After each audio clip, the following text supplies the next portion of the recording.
So ayan mga kadrama-rama, alam ko pong inaabangan nyo po no, yung next na mangyayari po dito sa Abot Kamay na Pangarap dahil sobrang nakaka-tense na nga po no, tsaka nakaka-excite na nga din po yung pinapakita ni Director every episode dito sa Abot Kamay na Pangarap dahil malapit na nga po talaga yung pagtatapos ng Abot Kamay na Pangarap no mga kadrama.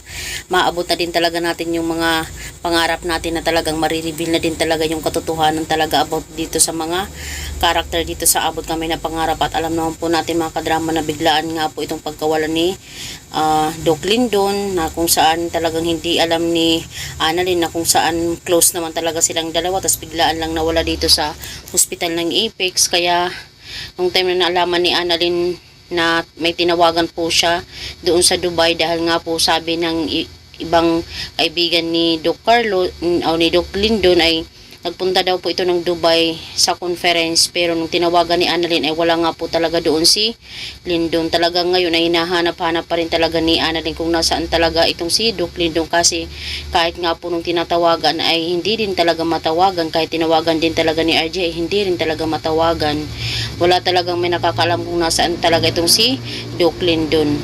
So alam naman po talaga natin mga kadrama na itong si Annalyn ay nagpunta din talaga doon sa kanyang kondo ata yun. Talagang tinanong niya yung guard. Tapos hindi na doon dumadating doon pumupunta doon si Doc Lindon. Kaya grabe yung pag-aalala ni Annalyn. Tapos malalaman lang talaga ni Annalyn na patay na pala itong si Doc Lindon. Di ba sana mabigyan naman lang ng magandang burol itong si Doc Lindon. Siyempre isa pa naman siyang doktor, di ba? Kaya itong si Annalyn ay sabi niya na, Doc Lindon, bakit mo ako iniwang luhaan? Mahal na mahal kita, Doc. Sana nasabi ko naman lang na mahal kita bago ka nawala. Kung alam ko lang, nasabi ko yung kung ano yung nararamdaman ko sa'yo. So ngayon grabe yung pagluluksa ni Annalyn sa nangyari po dito. Dahil darating din po talaga tayo sa point na yun talaga mga kadrama na magiging ganito po yung sitwasyon dito sa Abot Kamay na Pangarap. Kumbaga, nauna lang po itong aking paggawa ng video.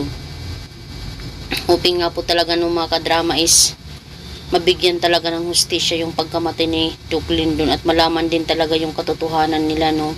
Kundi yung magiging susi lang po talaga ng lahat ng ito mga kadrama, walang iba kundi itong si Zoe. Dahil si Zoe yung sinabihan ni Doc Carlos na mayroon na siyang napatay na isa tao na nakakalam ng kanilang sikreto. Kaya talagang nagimbal at nanginig talaga itong si Zoe nung marinig niya yun. Kaya pala hindi nila makita na itong si Doc Lindon sa Apex dahil sa kagagawa ng kanyang ama. Kung ako kay Zoe ay talagang i-report na lang siguro niya itong si tatay niya na si Carlos para makulong na ba siya. Kasi ngayon lalong lalo na yung mahal ni Zoe na si RJ kukunin din talaga ni Carlos para malayo kay Lynette, diba?